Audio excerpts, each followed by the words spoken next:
prendre soin de soi.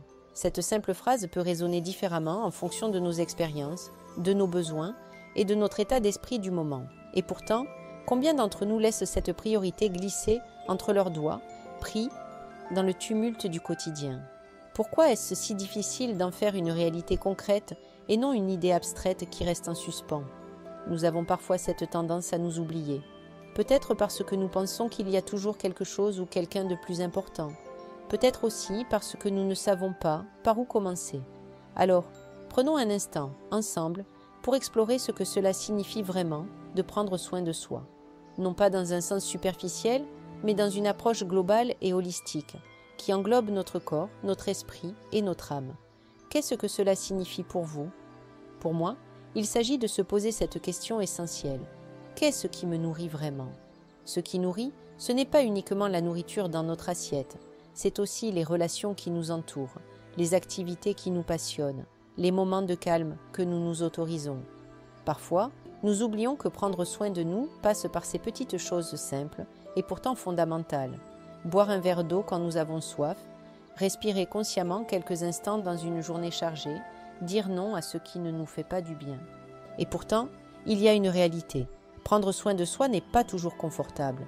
Cela demande de l'honnêteté avec nous-mêmes, de reconnaître nos limites et parfois de les poser face aux autres. Cela peut même paraître égoïste, n'est-ce pas?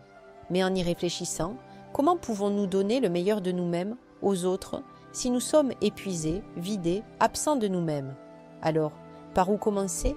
Peut-être par de petites questions simples comme « Comment je me sens aujourd'hui? De quoi ai-je besoin, là, maintenant? Qu'est-ce qui pourrait me faire du bien ?» Ces interrogations peuvent devenir des points d'ancrage dans nos journées. Et si nous écoutions réellement les réponses, sans jugement?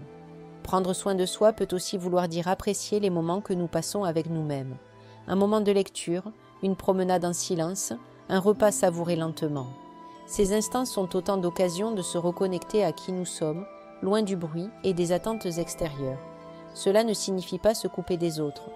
Au contraire, prendre soin de soi peut renforcer nos liens, parce que nous sommes alors capables de donner avec plus de sincérité, sans attendre de recevoir en retour ce que nous n'avons pas su nous offrir.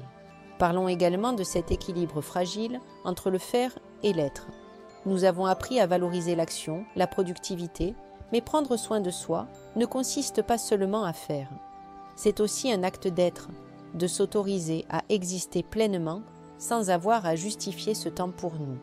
Nous pouvons peut-être tous trouver des moyens de nous reconnecter à cette énergie essentielle qui nous habite. Parfois, cela passe par une méditation, un étirement, ou simplement le fait de fermer les yeux et de sentir notre souffle. Aujourd'hui, pourquoi ne pas prendre un moment pour vous poser une question bienveillante? Qu'est-ce que je peux faire, là, maintenant, pour prendre soin de moi? Peut-être est-ce de boire un thé chaud, de déconnecter votre téléphone ou de sortir prendre l'air. Ou peut-être est-ce de fermer les yeux quelques instants pour ressentir votre respiration, écrire quelques mots dans un carnet pour libérer votre esprit, ou tout simplement sourire devant une pensée douce. Quel que soit ce geste, commencez petit, avec intention. Et souvenez-vous que prendre soin de soi, c'est un chemin, pas une destination. Une invitation permanente à revenir à vous, à nous, avec douceur et patience.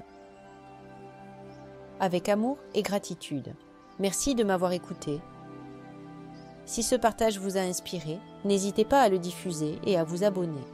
Retrouvez-moi sur full-coaching.com et différents réseaux pour explorer d'autres sources d'inspiration et découvrir mes ouvrages.